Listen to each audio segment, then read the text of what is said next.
I think we were expecting to hear from a lot of different voices. Melania was not on the radar, I would say. I mean, it's a masterclass in the art of deflection, right? And so yet again, we should be talking about Pam Bondi. We should be talking about what is Todd Blanche going to do. And I think we really are just completely caught off guard and trying to figure out, what our next move is, but that the burden needs to be on the DOJ. The burden needs to be on the FBI. We have an FBI. We have a DOJ. They need to do their jobs.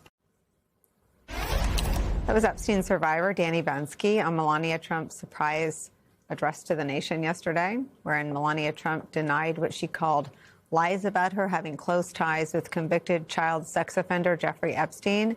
It's not clear to anyone what lies or what reports Melania was referring to in a press conference that still seems to have come out of nowhere in terms of what's publicly known, and that her husband claims was some elements of it were a surprise for him, too. But regardless of the reason behind it, Danny Bensky and other survivors are warning today against anything that shifts the burden onto them. More than a dozen survivors put out a statement shortly after Melania Trump spoke.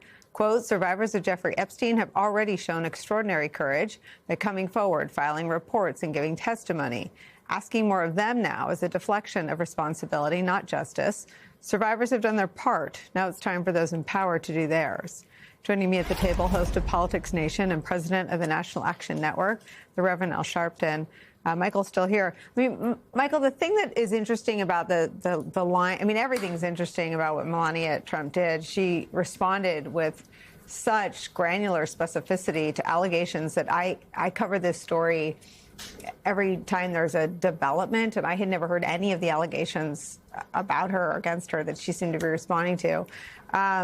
But the survivors are actually, they were on Capitol Hill, and Pam Bondi didn't even turn around and look at them. Their statements are in the Epstein files, and Donald Trump has made sure that they don't all get released in any manner that is speedy or fully transparent or respectful of their personal information or addresses. I mean, the survivors isn't the opaque part of this, and Melania Trump must read enough news to know that. It's the men who carried out the crimes and knew about it. Yeah, and this is going to be odd for me to say as a former FBI official, but it's not just the men, and in this case, at least one woman who carried out the crimes that bear responsibility. They obviously bear responsibility alone for what happened to the survivors years ago. But in terms of just the messy aftermath, and I realize how inadequate to the occasion the adjective messy is, but in terms of just this sort of weird quagmire we find ourselves in now, it's entirely Trump world's fault. They're the ones who spent, months, if not years, beating the drums that the full story was not out there. Then they got the reins of power, have every document that could tell that story in their possession. Pam Bondi seemingly misspoke or dissembled when she said she had a list of clients that she then claimed she didn't have. They dilly-dallied on turning over all the documentation. When they turned over certain documents, it turned out they did not redact the necessary names of the survivors. There were other documents that may have implicated those close to the administration or in the administration that they did not turn over at first. This would be a Keystone Cops type episode were it not causing wounds to real people in real life.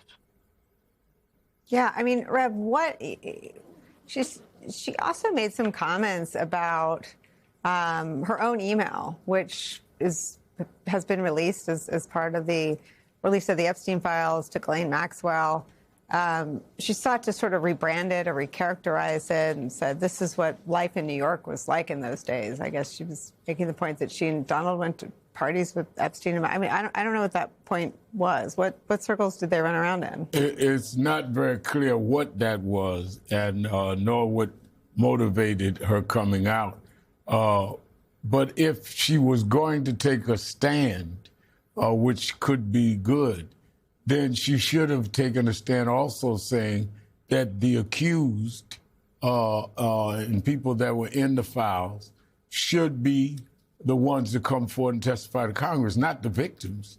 And she should question why Pam Bondi's fighting to come forward. I think she would have made a great moral statement if she had said that I think Pam Bondi and anybody in administration and anyone that works for my husband and me, being she's First Lady, should come and put their hand on the Bible at Congress and testify. I don't understand how you make a strong moral statement by saying the victims ought to come and answer questions when the victims have answered questions after questions, press conferences after press conferences. And as you said, they came to the Congress, and the Attorney General Bondi not only wouldn't meet with them, turned their back while they stood when they was asked to stand by members of Congress. So it really was a missed opportunity if she was trying to give a moral statement, or there must be other motives that we're yet to know. But the politics of this, Todd Blanche this week with Jesse Waters over on Fox News said this is this is ancient history. We're moving on. Well, obviously, the memo didn't get to I don't know if she's on the East Wing since there's a ballroom now. Wherever she is, that memo didn't get to her because she revived the story and it raised more questions than answers at the end of her statement. It's crazy.